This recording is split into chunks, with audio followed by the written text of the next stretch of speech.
اعوذ باللہ من الشیطان الرجیم بسم اللہ الرحمن الرحیم سبحان اللہ والحمد للہ ولا الہ الا اللہ واللہ اکبر ولا حول ولا قوة الا باللہ العلی العظیم اللہم صلی علی سیدنا محمد وعلی آل سیدنا محمد وبارک وسلم وصلی علی جمیع الانبیاء والمرسلین۔ السلام علیکم ورحمۃ اللہ وبرکاتہ۔ سورۃ النساء آیت نمبر 170۔ کل الحمدللہ ہم نے اس کی جو تعویلات اہل سنت وہ کر لی تھی۔ آج اس کی تعویلات صوفیہ دیکھتے ہیں۔ شروع کل ہم نے کر دیا تھا اس کو۔ پھر دنیا میں نور کی ظاہری صورت اور عالمین پر اس کے چھڑکاؤ کی صورت کی خبر دی۔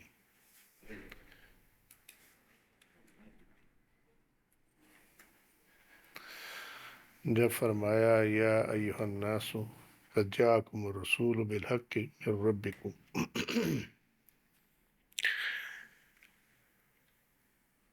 اس میں اشارہ یہ ہے کہ جس نور کا ارواح کے اوپر چھڑکاؤ کیا گیا تھا اس کی ابتدا جو ہے وہ نبی کریم صلی اللہ علیہ وسلم سے کی گئی تھی۔ اسی راز کو نبی کریم صلی اللہ علیہ وسلم نے اپنے قول مبارکہ میں ظاہر کیا، یا جابر اول ما خلق اللہ نوری، اللہ نے جو سب سے پہلی چیز تخلیق کی وہ میرا نور تھا۔ اب اس میں اس حدیث شریف کو تم لوگ جانتے ہو، ہم نے بہت اس پہ بحث کی ہوئی ہے۔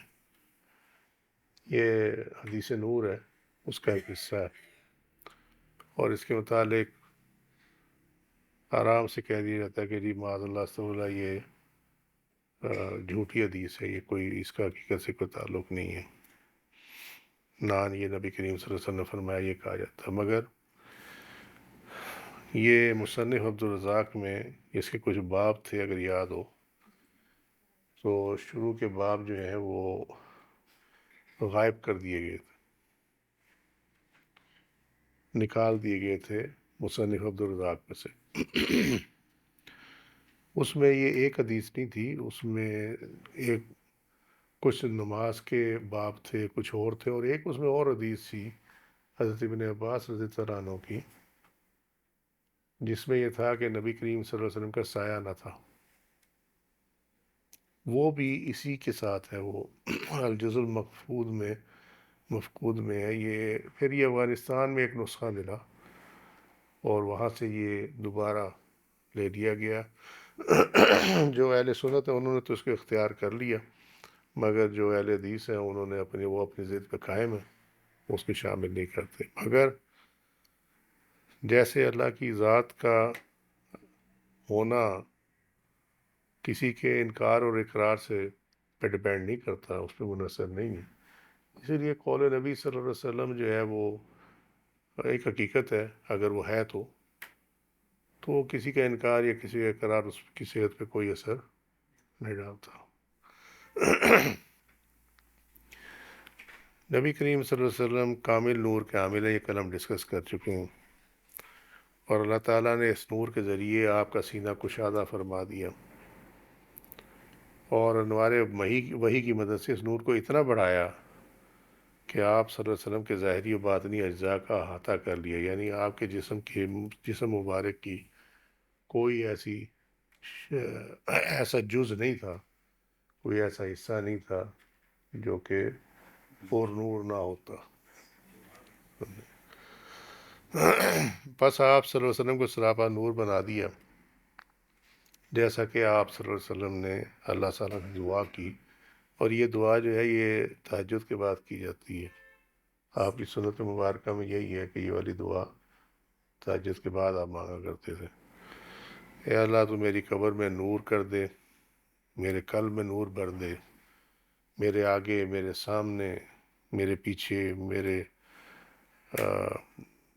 اوپر، میرے نیچے، میرے دانے، میرے بائیں، سب جگہوں پر نور کر دے، میرے کانوں میں نور کر دے، میری آنکھوں میں نور کر دے، میرے بالوں میں نور کر دے، میری کھال میں نور کر دے، میرے گوشت میں بھی نور، میرے خون میں بھی اور نور میں اضافہ فرما دے،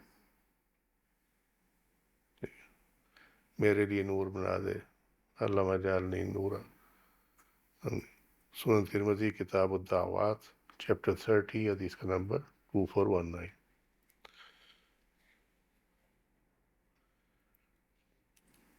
پھر جب اللہ تعالیٰ نے ان کو سراپا نور بنا دیا تو نبی کریم صلی اللہ علیہ وسلم کو اس غیبی نور کی ظاہری صورت بنا کر اجسام کی طرف بھیج دیا، یعنی لوگوں کی طرف بھیج دیا، جس کا چھڑکاؤ ارواح پر کیا گیا تھا۔ یہ وہی نور ہے جس کا چھڑکاؤ ارواح پر کیا گیا تھا، ہم یہ ڈسکس کر چکے ہیں پہلے۔ پھر جس نے آپ صلی اللہ علیہ وسلم کی دعوت حق کے نور کو قبول کیا وہ ہدایت پا گیا، اور جو اس سے چوک گیا وہ گمراہ ہو گیا۔ من اخطا ہو تو اس سے چوک گیا۔ اس تعویل کی دلیل یہ آیت ہے، قد جاءکم من اللہ نور و کتاب مبین، سورہ المائدہ 5واں سورہ 15ویں آیت۔ اللہ کی طرف سے نور اور واضح کتاب تمہارے پاس آ چکی ہیں، اور نور سے مراد یہاں پہ نبی کریم صلی اللہ علیہ وسلم ہے۔ اس کی تفسیر میں بھی اختلاف کیا جاتا ہے، وہ کہتے ہیں یہ قرآن کے متعلق ہے، جبکہ اگر اس کو غور سے دیکھیں تو کتاب ایک علیحدہ چیز ہے اس کا بیان کیا گیا ہے، اور اس میں درمیان میں واو ہے۔ اگر یہاں واو نہ ہوتا تو پھر یہ نور کتاب مبین ہوتی، پھر یہ کہا جا سکتا تھا کہ یہ قرآن مجید کے بارے میں فرمایا گیا۔ سو واو عطف جو ہے وہ موجود ہے وہاں پہ، اور اس کی موجودگی میں یہ جو نور ہے اس کو اس کے ساتھ اٹیچ نہیں کیا جا سکتا۔ یہدی بہ اللہ من اتبع رضوانہ سبل السلام، سورہ المائدہ آیت نمبر 16۔ جو اللہ کی رضا کے لیے پیروی کرتا ہے اللہ اسے اس کے ذریعے السلام یعنی سلامتی کے راستے پر کہہ رہے ہیں، یا السلام اللہ کی صفت بھی ہے، اللہ کے راستے کی طرف ہدایت دیتا ہے، ٹھیک ہے۔ یہاں السلام سے مراد اللہ تعالیٰ ہے۔ یہ جو تاویلات النجمیہ ہے یہ اس کا ٹیکسٹ ہے، تو یہ میں نے اپنے پاس سے ٹرانسلیشن ضرور کی ہوئی ہے، لیکن ایکچولی یہ عربک ٹیکسٹ جو ہے یہ التاویلات النجمیہ نجم الدین الکبریٰ رازی رحمۃ اللہ علیہ کی ہے، یہ انہوں نے لکھا ہوا۔ فآمنو، لہٰذا نبی کریم صلی اللہ علیہ وسلم پر ایمان لے آؤ تصدیق قلب کے ساتھ، خیر لکم، یہ تمہارے لیے نور کے چھڑکاؤ سے بھی بہتر ہے۔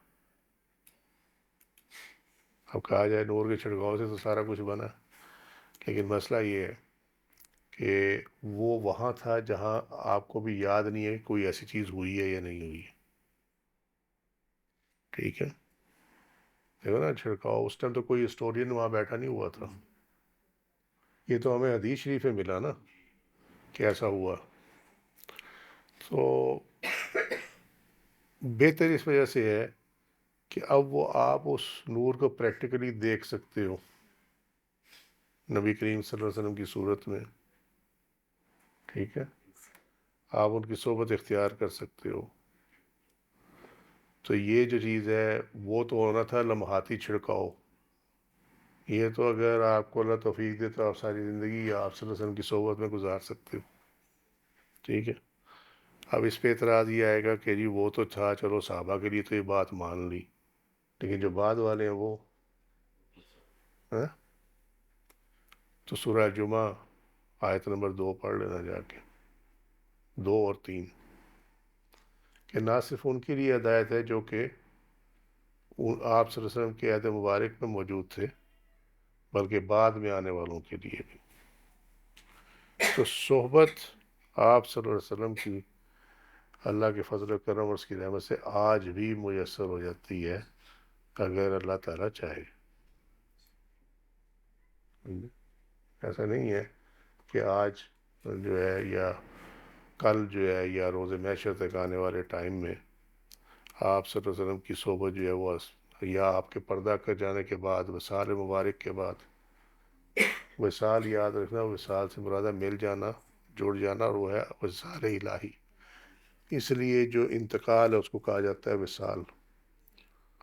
ٹھیک ہے، اس لیے بتا دیتا ہوں ساتھ ساتھ، کیونکہ ہم میں کئی الفاظ جانتے تو ہیں مگر اس کے معنی کا ہمیں پوری طرح علم نہیں ہوتا. تو آپ کی وصال مبارک سے لے کر روز محشر تک صحبت آپ کی ابھی بھی ہے، اور وہ اسی کے بارے میں فرمایا کہ بعد میں آنے والوں کے لیے بھی. وہ آئے گا نا کہ ہم نے تمہیں سے امیوں میں سے ہی ایک رسول جو ہے وہ بھیجا، جو تمہیں قرآن کی آیات کی تلاوت کرتا ہے، سناتا ہے. ٹھیک ہے، تمہیں کتاب کا علم دیتا ہے، تمہیں پاک کرتا ہے، کتاب کا علم دیتا ہے، حکمت کا علم دیتا ہے. ٹھیک ہے، اور اس سے پہلے تم کھلی گمراہی میں مبتلا تھے، اور بعد میں آنے والوں کے لیے بھی. اگلا حصہ یہ ہے کہ بعد میں آنے والوں کے لیے بھی. تو بعد میں آنے والے جو ہیں وہ اس ٹائم تو نہیں موجود تھے نا، بعد میں ہی آنا تھا انہوں نے. تو اس وجہ سے یہ آج کے دور میں بھی جس پہ اللہ تعالیٰ فضل و کرم فرمائے، رحمت فرمائے، ٹھیک ہے، اس کی جان چھڑوائے دنیا کی خواہشات سے، اخلاق رذیلہ سے، ان تمام چیزوں سے. تو کیونکہ یہ جو یہاں ہے، یہ سبل السلام، شرط کیا ہے؟ اتباع رضوانہ، کہ اللہ کی پیروی کرے اس کی رضا کے لیے. ہم کرتے ہیں جنت کے لیے. سمجھے؟ یہ اللہ کی رضا میں اور جنت میں وہی فرق ہے جو کہ مالک اور ملکیت میں ہوتا. مالک ایک علیحدہ اینٹیٹی ہوتی ہے، اور ملکیت جو ہے وہ علیحدہ اینٹیٹی ہوتی ہے. ملکیت یعنی آپ کے پاس کوئی چیز ہے، فرض کریں ایک گاڑی ہے، وہ آپ کی ملکیت ہے. ٹھیک ہے، آپ کو کہا جاتا ہے کہ جی یہ فلانے بندے کی گاڑی ہے، یہی کہا جاتا ہے نا. وہ ملکیت ہے، وہ آپ کی ذات نہیں ہے. ذرا غور کرنا ہے اس پہ. آپ اس کے مالک تو ہیں، لیکن وہ کار آپ کی ذات نہیں ہے. سمجھے؟ آپ کی ذات علیحدہ، وہ تو یہ شو کیا جا رہا ہے کہ یہ آپ کی ہے. اسی طرح جنت اللہ کی ہے، مگر جنت اللہ کی ذات نہیں ہے. ٹھیک ہو گئی بات؟ سمجھے؟ تو اب ذات آپ فیصلہ کر لیں، آپ نے اس کی ملکیت لینی ہے یا مالک لینا. اگر مالک لینا ہے، ٹھیک ہے، تو پھر اس کا رستہ یہ ہے، رضوان ہوں، اس کی رضا. بس. تو جو اس سائڈ پہ چلا گیا اس کے لیے نبی کریم صلی اللہ علیہ وسلم کی صحبت جو ہے وہ آج کے دور میں بھی وہ موجود ہے. سمجھ گئے بات؟ جن کو صبح شام خیال حور ہی رہتا ہو، ان کو خیال یار کہاں سے آنا. سمجھے؟ پھر یوں ہوتا ہے. اچھا،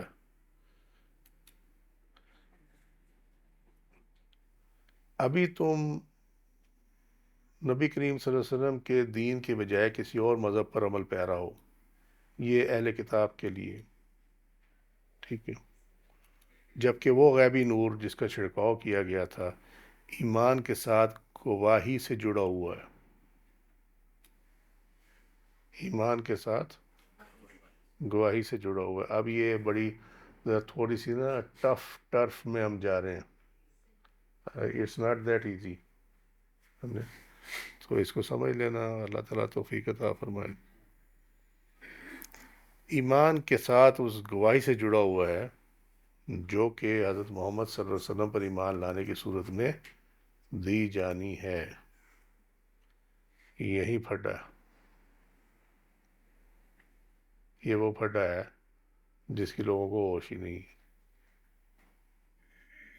گواہی دی جا سکتی ہے اس کی جس کو دیکھا گیا ہو. ہاں جی، اب ہر ایک نے تو نہیں دیکھا، یہ بھی ماننے والی بات ہے، تھوڑا سا توجہ کی ضرورت ہے کیونکہ یہ بہت باریک مسائل ہیں، تھن لائن ہے جو کہ سمجھ نہیں آتی بندے کو۔ نبی کریم صلی اللہ علیہ وسلم نے فرمایا اشہد اللہ الہ الا اللہ، ٹھیک ہے؟ تو ایک تو وہ تھا جو ابھی ہم نے دیکھا کہ سب سے پہلے میرا نور تخلیق کیا گیا، وہ نور کہاں رہا؟ وہ رہا قرب الہی میں ہی ہے، تو اس نور نے پہلے دیکھا ہوا، ٹھیک ہے؟ تو اگر معراج پہ جانے سے پہلے گواہی دی گئی ہے، ٹھیک ہے، تو وہ گواہی دی گئی ہے اس وقت کے لیے کہ جو وہاں پہ آپ نے گزارا تھا حالت نور میں۔ حدیث شریف ہے نا کہ میں حالت نور میں وہاں اس ٹائم نیچے بچھا ہوا تھا، ٹھیک ہے؟ تو ایک تو وہاں گواہی آ گئی، وہ گواہی بھی غلط نہیں تھی، پھر معراج پہ بلا لیا، پھر وہاں بھی دیکھ لیا۔ اب سوچنے والی بات ہے دونوں چیزوں میں یاروں نے جھگڑا ڈالا ہوا، اول نور کی تخلیق میں بھی اور دوسرے معراج شب معراج میں دیکھنے میں بھی، ٹھیک ہے؟ تو اگر غور کیا جائے تو انہوں نے معاذ اللہ استغفر اللہ نبی کریم صلی اللہ علیہ وسلم کی گواہی کو ہی کنٹروورشل کر دیا، جبکہ اس کا انہیں ہوش ہی نہیں ہے۔ سمجھ گئے بات؟ ٹھیک ہے، یہ تو ہو گئی پہلے سٹیپ۔ دوسرا سٹیپ کیا ہے کہ ایمان کے ساتھ اس گواہی سے جڑا ہوا ہے جو کہ حضرت محمد صلی اللہ علیہ وسلم پر ایمان لانے کی صورت میں دی جانی تھی، ٹھیک ہے؟ یہ سٹارٹ کہاں سے ہوئی؟ یہ سٹارٹ اگر آپ ظاہر میں جائیں تو یہ سٹارٹ ہوئی عہد صحابہ سے، انہوں نے دیکھا نبی کریم صلی اللہ علیہ وسلم کو گواہی دی، ٹھیک ہو گئی بات، ان کا ایمان تو ہو گیا ٹھیک، لیکن بعد میں آنے والوں نے نہیں دیکھا، مگر انہوں نے گواہی صحابہ کی گواہی پہ دی۔ نہیں سمجھ میں آئی بات؟ چونکہ صحابہ نے دیکھا ہوا تھا تو انہوں نے کہا یہ انہوں نے دیکھا ہوا ہے تو لہذا ہم بھی گواہی دیتے ہیں کہ دیکھا ہوا، اور قرآن میں چونکہ ہے کہ وہ گواہی دی جائے گی، اور اس میں بھی پیٹرن یہی ہے کہ یہ امت جو ہے یہ پہلی امتوں پہ گواہی دے گی، تو انہوں نے دیکھا تو نہیں ہوا ان کو، مگر چونکہ نبی کریم صلی اللہ علیہ وسلم نے پہنچائی وہ بات کہ پہلے یہ امتی تھی، پہلے یہ انبیاء تھے، ٹھیک ہے؟ تو آپ صلی اللہ علیہ وسلم کی گواہی پہ ہم گواہی دیتے ہیں، ٹھیک ہے؟ یہ وہی پیٹرن ہے کہ صحابہ کی گواہی پہ متاخرین جو ہیں، تابعین تبع تابعین اور متاخرین، ہم سارے جو ہیں وہ گواہی دیتے ہیں جبکہ ہم نے دیکھا نہیں ہوا، ٹھیک ہے؟ تو ایک تو گواہی کا پیٹرن وہ ہو گیا۔ دوسرا پیٹرن کیا ہوا؟ دوسرا پیٹرن یہ ہوا کہ ہم گواہی تو دیتے ہیں لیکن ہمارے ساتھ ابھی معاملہ معراج والا رہتا ہے، جس طرح نبی کریم صلی اللہ علیہ وسلم کو اللہ تعالیٰ نے وہاں بلا کے دیدار کروایا، ملاقات کی، اسی طرح ہماری ملاقات ابھی نبی کریم صلی اللہ علیہ وسلم سے ہونا رہتی ہے، تب جا کے یہ گواہی مکمل ہوگی، سمجھے؟ اب اس کے لیے کیا ہے؟ اس کے لیے پھر واپس جانا پڑے گا، یہ ہے،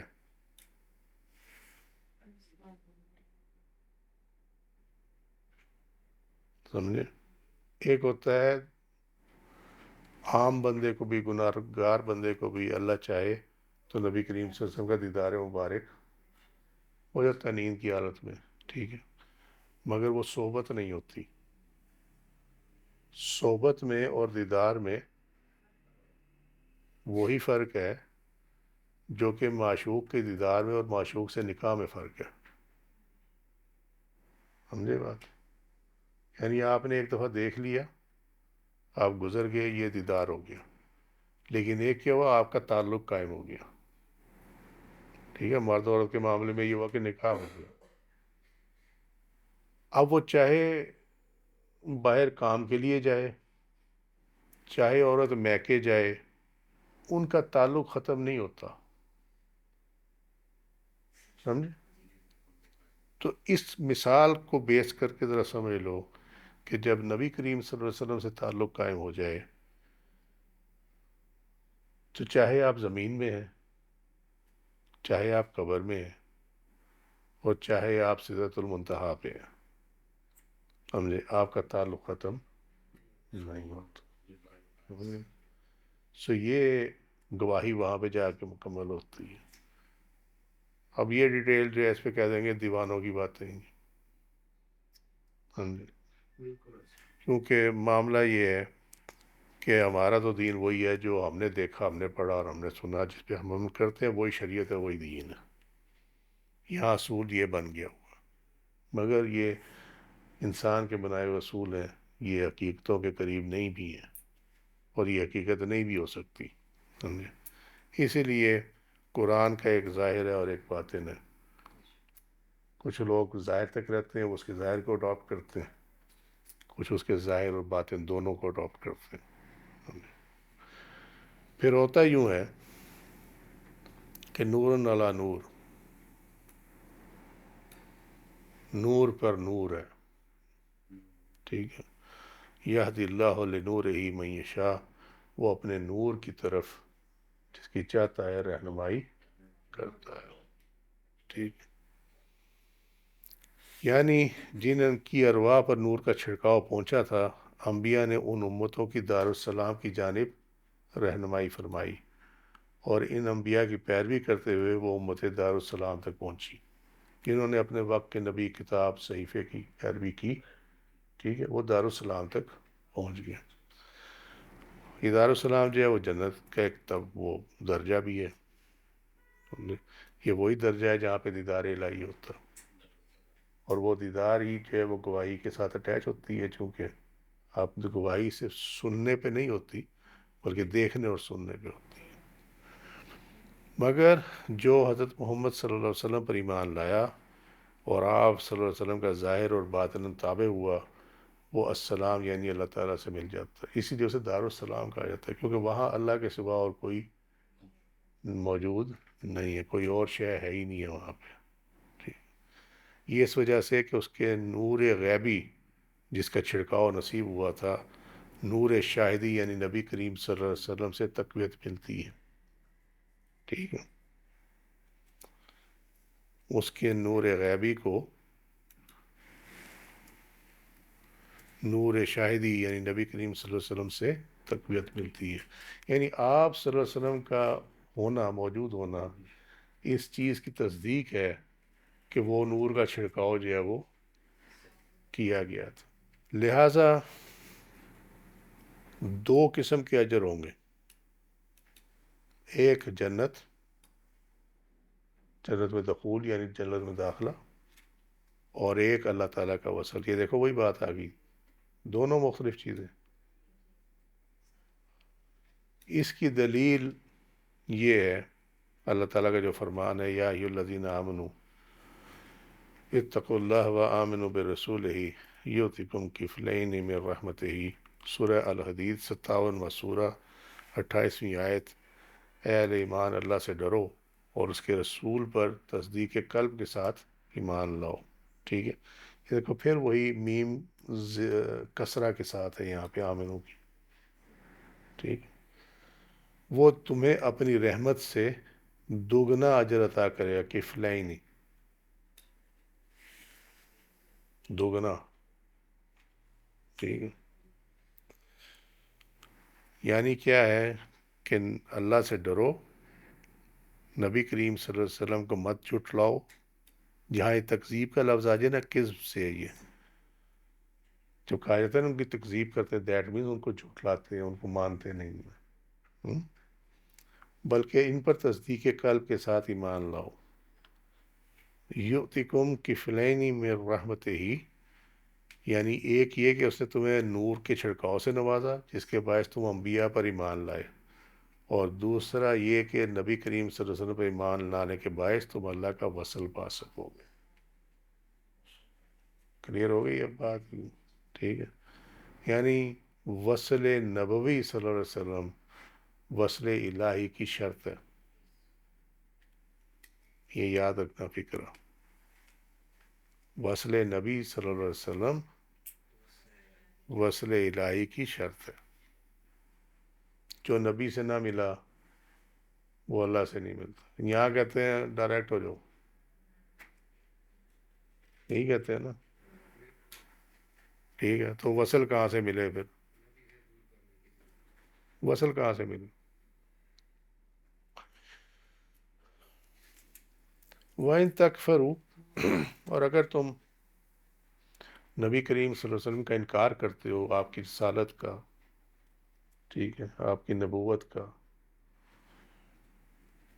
تو بقیہ تمام انبیاء پر ایمان لانے کا تمہیں کوئی فائدہ نہیں پہنچنے والا، بلکہ تم اپنے آپ کو نقصان دو گے، ضرر پہنچاؤ گے. یعنی جو تمہارا ایمان تھا بھی وہ بھی چلا جائے گا، یہ وہ ضرر ہے. ٹھیک ہے، تو دونوں میں سے کوئی ایک اجر بھی نہیں ملے گا، نہ دخول جنت نہ وصل الہی. فَإِنَّ لِلَّهِ مَا فِي السَّمَاوَاتِ وَالْأَرْضِ، اور اس قول میں اور جو پچھلا قول یہ والا ہے وَإِن تَكْفُرُوا، اس میں اشارہ ہے کہ جو کچھ آسمان و زمینوں میں ہے وہ تمہارے لیے بنایا گیا ہے. اگر تم ایمان لاؤ اور انصاف سے کام لو، کیونکہ نور ایمان سے ہی تم نشانیوں کا مشاہدہ کر سکتے ہو جو اللہ تعالیٰ کی وحدانیت پر دلالت کرتی ہے. جیسا کہ کہا جاتا ہے کہ ہر شے میں اس کی نشانی موجود ہے جو اس کے واحد ہونے پر دلالت کرتی ہے، جو اس کے واحد ہونے کی دلیل ہے، یا آپ ایسے سمجھ لیں، اس سے مشکل نہ ہوگا تو. ٹھیک ہے، جو اس کے واحد ہونے پر دلالت کرتی ہے. ہر شے میں اس کی نشانی موجود ہے. یہ ہو ہی نہیں سکتا کہ مخلوق میں خالق کی نشانی نہ ہو، کیونکہ کوئی بھی جو پروڈکٹ ہے وہ اس کے بنانے والے کی قابلیت، اہلیت، کاریگری، مہارت، اس کا ثبوت ہوتی ہے. جیسے آپ آگرہ میں تاج محل کو دیکھ لیں. آگرہ میں ہی ہے نا، اگر میں بول نہیں رہا تو. ٹھیک ہے، یہ اس کے جو انجینئرز تھے، جو اس کے آرکیٹیکٹ تھے، جو اس کی لیبر تھی، سکلز تھی، یہ ان کی مہارت کا ثبوت ہے. کیونکہ بادشاہ نے خود تو نہیں بنایا تھا نا، اپنے ہاتھوں سے نہیں بنایا تھا نا. ٹھیک ہے، اسی طریقے سے حضرت آدم علیہ السلام اللہ سبحانہ و تعالیٰ کی قدرت کی نشانی ہے. سمجھے؟ اور انسان بذات انسان، یعنی انسان بحیثیت انسان اللہ تعالیٰ کی کارگری کی نشانی ہے. سمجھے؟ بیج میں سے اتنا بڑا درخت نکل آنا، یہ اللہ کی قدرت کی نشانی ہے. خالق وہی ہے نا. تو اتنا بڑا درخت جو لگا ہوا آپ کو زمین پہ نظر آتا ہے، وہ ایکچولی ایک چھوٹے سے بیج، ایک چھوٹے سے دانے سے ہی نکلا ہوتا. سمجھے؟ اور اتنا بڑا انسان جو آپ کو نظر آتا ہے وہ دراصل ایک نطفے سے ہی بنا ہوتا ہے. تو یہ جو پروڈکٹ ہوتی ہے، یہ دراصل مینوفیکچرر یا پروڈیوسر کی مہارت کی نشانی ہوتی ہے. ٹھیک ہے، تو یہ تو دنیاوی معاملات ہو گئے، لیکن جو کہ تمام اشیاء کا خالق جو ہے وہ اللہ سبحانہ تعالیٰ ہے، تو لہٰذا ہر شے میں اس کی نشانی موجود ہے، اور وہ اس کے واحد ہونے پہ دلیل کرتی ہے، اس کی وحدانیت پہ دلیل کرتی ہے. وجہ یہ ہے، دو آنکھیں ہیں، کوئی انسان لے آؤ ایسا جو کہ یہ آنکھیں بنا دے، نہیں بنا. تو اس کا مطلب ہے کہ وہ ایک ہی ذات ہے جو یہ کر سکتی ہے، اور اس کا اور کوئی شریک نہیں ہے جو یہ بنا سکے. There are 3000 lenses in the eye of a fly. ایک مکھی کی آنکھ میں 3000 لینزز لگے ہوئے ہیں. 3000. یہاں انسان نے یہ شیشہ بنایا ہے اینک کا، تو اسے بھی پھولا نہیں سماتا. تو مکھی کی آنکھ میں 3,000 لینزز لگے ہوں، تو کیا یہ اس کے وحدانیت کی دلیل نہیں ہے؟ اس کے علاوہ کوئی نہیں کر سکتا. یہ پیدا ہوتا ہے اتنا سا ہوتا ہے، اور جب یہ فوت ہوتا ہے تو یہ اتنا بڑا ہوتا ہے انسان.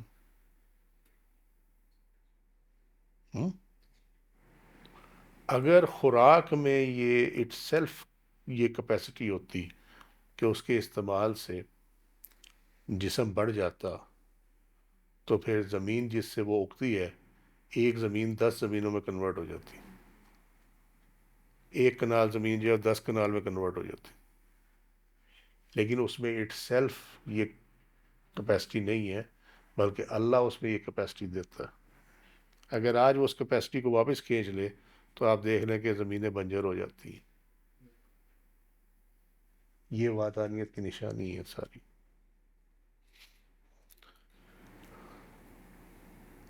تو جب تک ایمان نہ ہو، نور ایمان، ایمان نہیں نور ایمان، دونوں میں فرق ہے. اب کہا جائے گا جی ایمان لیا تو یہ تو نور تو ہوا نا، سمجھے؟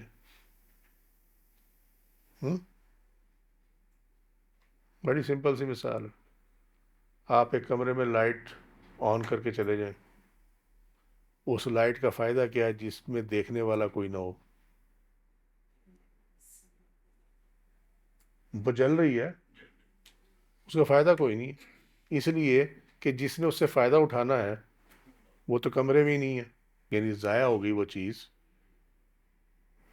بل ہی آئے گا اس کا، اور کچھ نہیں ہونے والا.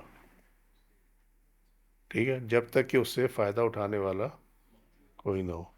جس طرح کہا جاتا ہے نا کہ حسن تب ہی حسن ہوتا ہے جب اس کی تعریف کرنے والا کوئی ہو، وگرنہ اٹ سیلف وہ حسن کسی کام کا نہیں ہے. سمجھ میں آ گئی بات؟ تو یہاں پہ معاملہ یہ ہے کہ ایمان تو آپ لے آئے ہیں، مگر وہ جو نور اس کے ساتھ اٹیچ ہے وہ غالب نہیں آیا تاکہ آپ اللہ کی نشانیوں کو دیکھ سکتے ہیں. کیونکہ نور سے ہی اندھیرے چھٹتے ہیں. جب اندھیرا ہو کمرے میں، آپ لائٹ آن کرتے ہیں تو آپ کو کمرے میں نظر آنا شروع ہو جاتا ہے. کمرہ بھی وہی موجود ہوتا ہے، آپ بھی وہی موجود ہوتے ہیں، ٹھیک ہے، مگر آپ دیکھ نہیں سکتے جب تک لائٹ آن نہ ہو. Same is the case with this Noor Iman. Iman تو موجود ہے، ایمان تو آپ لے آئے ہیں، جب تک وہ لائٹ آن نہیں ہوگی تب تک وہ جو ہے وہ نور نہیں ہوگا. اور لائٹ کب آن ہوگی؟ جب اس کا کنیکشن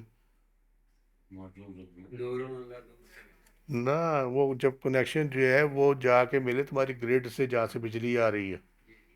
ٹھیک ہے، ایسا ہی ہے نا. اگر پیچھے سے یہ منگلا تربیلا سے لائٹ بند کر دیں تو یہاں پہ بھی لائٹ بند ہو جائے گی. Simple as that. سو ہمارا جو گریڈ ہے اسے نور ایمان کے لیے، اس پہ تو ہم کہتے ہیں کہ اب تو وہاں معاذ اللہ سب ہڈیاں ہی رہ گئی ہیں، اب تو کچھ نہیں رہا.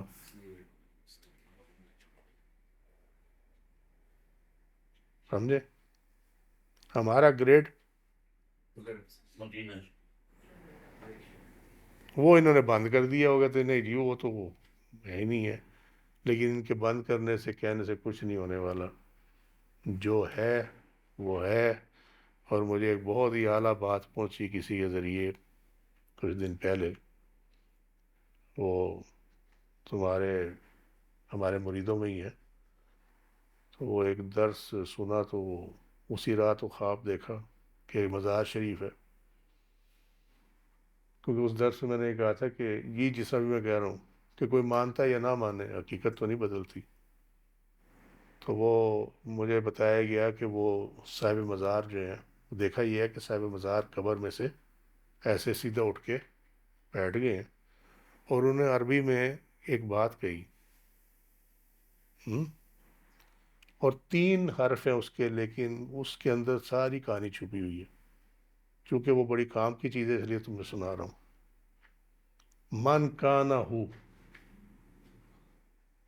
انہوں نے اتنا کہا من کانا ہو، کہ جو تھا وہ ہے. وہ مجھے پوچھنے ہی آئے کہ اس کا کیا مطلب من کانا ہو. یعنی ایک ہی بات یاد رہے گی، من کانا ہو.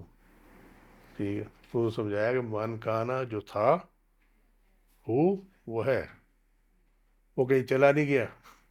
اسی لیے وہ صاحب مزار خود اٹھ کے وہاں سے قبر میں سے اٹھ کے بیٹھ گئے. یہ انہوں نے دیکھا خواب میں. سمجھے؟ سو من کانا، سمجھ گئے بات؟ تو ہم نے تو یہاں خود ہی بند کر دیا، معاذ اللہ استغفر اللہ. جو تھا وہ ہے، بس بات ختم ہو گئی. اسی لیے اگر آپ ذرا اب یہ بات سمجھ لی نا، من کانا وہ سمجھ لی نا یہ بات. اب ذرا چلے جاؤ نا حدیث پہ. مختصراً درود پڑھا کرو، کیونکہ مجھ پر درود پیش کیا جاتا. مجھے آپ کے وصال کے بعد بھی، فرمایا بعد میں بھی. ایک نمبر دو، اب مجھ پر امت کے اعمال پیش کیے جاتے ہیں. ٹھیک ہوگی بات. نمبر تین، کہ جن کے والدین دنیا سے رخصت ہو گئے ہیں، ان اولادوں کے اعمال ان والدین کو دکھائے جاتے ہیں مرنے کے بعد بھی. یہ بھی حدیث شریف میں. سمجھے؟ اگر وہ ان کی اولاد کے اعمال جو ہیں وہ اچھے ہوں تو وہ لوگ خوش ہوتے ہیں، اور اگر وہ برے ہوں تو وہ لوگ جو ہے پریشان ہوتے ہیں. اب سمجھ میں آئی؟ من کانا، اس سے آگے کیا ہوتا ہے؟ اب تم آسان ترین تو یہی تھا. اچھا جی.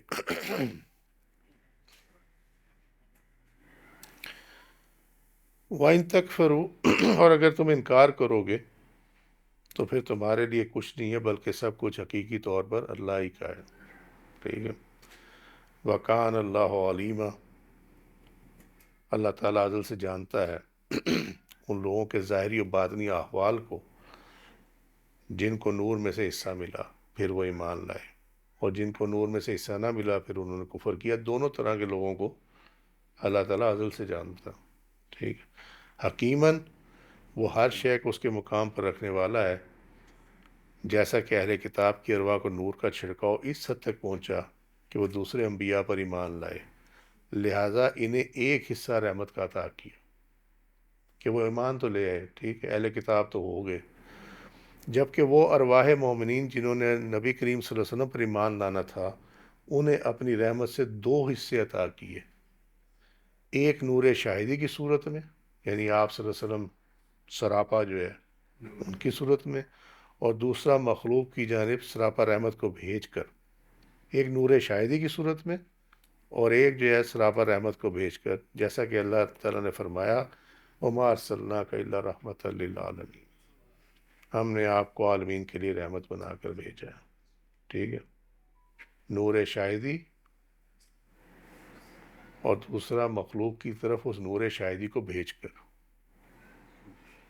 دیکھو نا، ایک تو ہے نا نور تو ہے، نور شاہدی تو ہے، لیکن روک لیا.